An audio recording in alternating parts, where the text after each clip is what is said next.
दोस्तों, देखिए आज हमने लिया है संस्कृत क्लास 8 ना। क्लास 8 का संस्कृत है द्वितीय पाठ यानी दूसरा पाठ। इस चैप्टर का नाम है संघे शक्ति। संघे का मतलब होता है साथ यानी मिलजुल ना, मिलजुल में मेलजुल में शक्ति। कृदंत कृदंत का प्रयोग किया गया, यानी कृदंत क्या है आपका प्रत्यय में। तो देखिए कह रहे हैं कि आधुनिक युग की सबसे बड़ी समस्या लोगों में परस्पर विश्वास, अविश्वास, लोभ तथा महत्वाकांक्षा की है, जिसके कारण परिवार, समाज इत्यादि संस्थाओं का तेजी से विघटन हो रहा है। लोग एक दूसरे पर विश्वास नहीं कर रहे हैं। भाई भाई में ही देख लीजिए, कहेगा कि नहीं ये चुरा के रख रहे हैं, तो उनमें विश्वास नहीं है। लोभ है कि हम ज्यादा कमा रहे हैं, हम ज्यादा ऐसो आराम से रहेंगे, इसलिए उनके पास इच्छाएं बढ़ जाती है कि नहीं हम गाड़ी खरीद लेंगे, हम ज्यादा कमा रहे हैं, ये कर रहे हैं। इसी के चलते कह रहे हैं कि समाज का क्या हो रहा है, तेजी से विघटन। विघटन का मतलब क्या होता है, तोड़, यानी अलग कर रहा है ना। आगे फिर क्या दिया है ये हिंदी में, लोग संघ की शक्ति की उपेक्षा करके यानी साथ में नहीं रहना चाह रहे हैं। व्यक्तिवाद यानी अकेले को क्या कर रहे हैं, बढ़ावा दे रहे हैं। यही कर रहे, इससे परिवार, समाज तथा राष्ट्र तक की सत्ता संदेह में पड़ गई है। हर जगह इन संदेह की दृष्टि पड़ चुकी है। कह रहे हैं कि प्रस्तुत पाठ में प्रसिद्ध लोक कथा के द्वारा संघ अर्थात मिलजुल कर रहने की महत्ता पर प्रकाश डाला गया है। तो चलिए देखिए आपका क्या है ये, अस्ति गंगा रमणीय तीरे पुष्कर नाम को ग्रामर। अस्ति मतलब क्या होता है, अस्ति का मतलब क्या होता है, गंगा मतलब गंगा के तीरे, गंगा का मतलब गंगा के तीरे। रमणीय का मतलब सुंदर, क्या होता है सुंदर।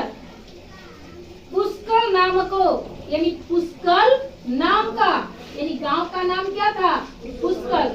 ग्रामर, ग्रामर मतलब गांव, यानी कह रहे गंगा के तीरे, इसका सही से बैठाएंगे तो गंगा के तीरे यानी गंगा के तीरे बहुत सुंदर पुष्कर नाम का गांव है। तत्र, तत्र का अर्थ क्या होता है, वहां।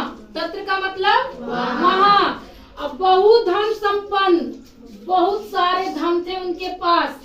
संपन्न मतलब संपन्न थे, बहुत सारे धन से वो। हरिहरो नाम कृषक, यानी वहाँ बहुत धनी, धन से संपन्न यानी धनी मनी आदमी हरिहर नामक किसान था, रहते थे, ऐसे बोलेंगे। यानी कुछ इसमें यानी अपने भाषा का प्रयोग ऐसे करेंगे कि सुनने में अच्छा लगे। यानी कह रहे हैं कि वहाँ पर पुष्कर नामक गांव में हरिहर नामक किसान रहते थे। कह रहे कृषि कर्मणा तेन प्रभुता संपर्जिता। कह रहे कृषि कर्मणा यानी कृषि के द्वारा, कर्मणा में कौन सी विभक्ति लगी है, तृतीया। तेन मतलब उनके द्वारा, किनके द्वारा, उनके द्वारा। उनके का मतलब किसान, किसान का मतलब हरिहर ना, जो किसान कौन थे, हरिहर के द्वारा। प्रभुता संपर्जिता यानी कृषि के द्वारा हरिहर जो किसान थे उन्होंने अपनी प्रभुता को समर्पित यानी संपत्ति अर्जिता यानी संपत्ति को अर्जित, यानी ये जो धन संपन्न था किसके द्वारा कमाए थे, किसानी के द्वारा ना। करे कृषि कर्मणा यानी खेती करके। करे ग्रामे तत्परिसरे च तेन महती प्रतिष्ठा संप्राप्ता। गांव में उनकी क्या थी, बहुत बड़ी प्रतिष्ठा थी, यानी उनको बहुत बड़ी मान सम्मान मिलता था। तस्य चत्वार पुत्र आसन, उनके 4 पुत्र थे। तस्य मतलब उसका, चत्वार मतलब 4, पुत्र माने पुत्र, अवन मतलब हुए थे, यानी उनके 4 पुत्र थे। आगे करे पितु कार्य सहायता न कुर्वत, किंतु पिता के कार्यों में वो कोई मदद नहीं करते थे, और पिता के कामों में अपना हाथ नहीं बटाते थे।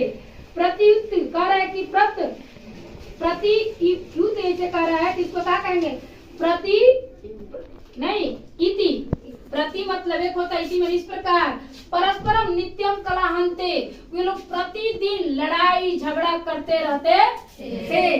प्रतिदिन वो लोग लड़ाई झगड़ा करते रहते थे।